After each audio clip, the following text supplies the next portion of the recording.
Hi friends, तर चला आज आपण बनवणार आहोत मसूरच्या डाळीचा डाळ कांदा। तर बघा, ही डाळ आपण स्वच्छ धुवून घेऊया आणि अगदी 5 मिनिटात भिजवून घेणार आहोत।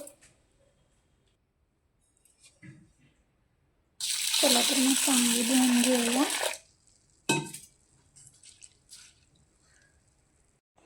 तर बघा, डाळीमधलं पाणी पूर्ण सुकून गेलं आहे याच्यामध्ये। आणि आपल्याला डाळ बनवताना बिलकुल पाणी ओतायचं नाही, कारण आपल्याला ही वाफेवर आणि थोडी पाण्यात भिजवल्यामुळे पटकन शिजली जाते। तर चला आपण फोडणीसाठी काय काय घेतलं ते पाहून घेऊया। तर बघा, 2 मोठे कांदे चिरून घेतलेले आहेत, 3 ते 4 मिरच्या आहेत, कढीपत्ता, कोथिंबीर आणि टोमॅटो। बघा, 2 चमचे तेल ओतलेलं आहे आणि गरमही झालेलं आहे। तर त्याच्यामध्ये आपण जिरा आणि मोहरी टाकून घेऊया।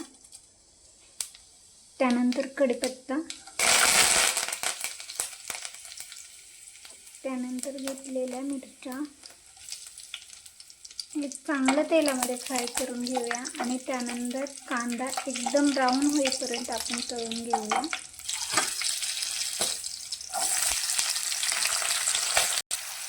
बघा, तुम्ही कांदा घेताना जरा जास्तीचाच घ्या, कारण आपण डाळ कांदा बनवतो त्याच्यामुळे डाळीपेक्षा कांदा जास्त असला पाहिजे भाजीमध्ये, तेव्हा खूप छान टेस्ट येते। बघा, कांदा जरा सॉफ्ट झालेला आहे, तर त्याच्यामध्ये आपण मीठ टाकून घेऊया। मीठ टाकल्यामुळे एकदम पटकन भाजला जातो कांदा।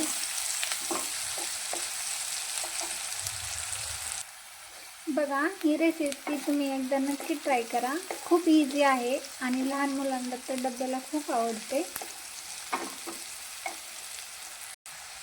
बघा, कांदा जरा तांबूस कलरचा झालेला आहे, तर त्याच्यामध्ये टोमॅटो आणि कोथिंबीर टाकून घेऊया आणि हेही आपण तेलामध्ये चांगले फ्राय करून घेऊया।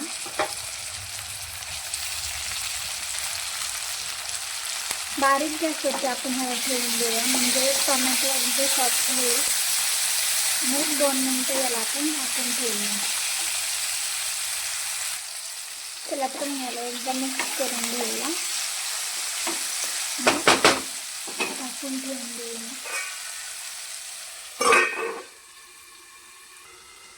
तर बघा, 2 मिनिटं झालेले आहेत, एकदा आपण मिक्स करून घेऊया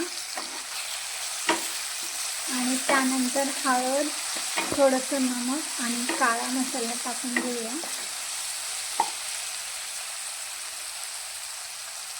तर बघा, काळे तिखट, हळद आणि सब्जी मसाला टाकलेला आहे, तर हाही आपण याच्यामध्ये चांगला मिक्स करून घेऊया। तर चला आता याच्यामध्ये आपण भिजवलेली डाळ टाकून घेऊया।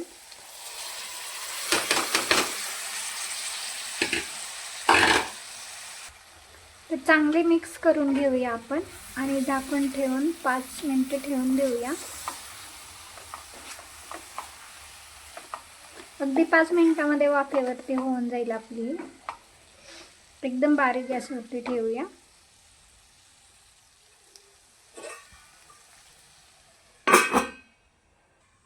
तर बघा, 5 मिनिटं झालेले आहेत, एकदा आपण डाळ मिक्स करून घेऊया।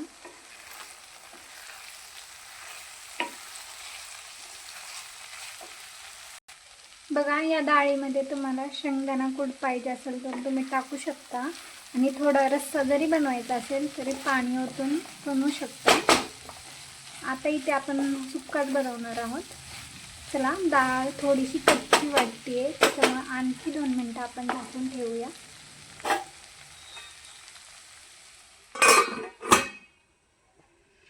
तर बघा, फायनली आपला डाळ कांदा तयार आहे। आवडला असेल तर नक्की चॅनलला लाईक, शेअर, सबस्क्राईब करायला विसरू नका। थँक्यू।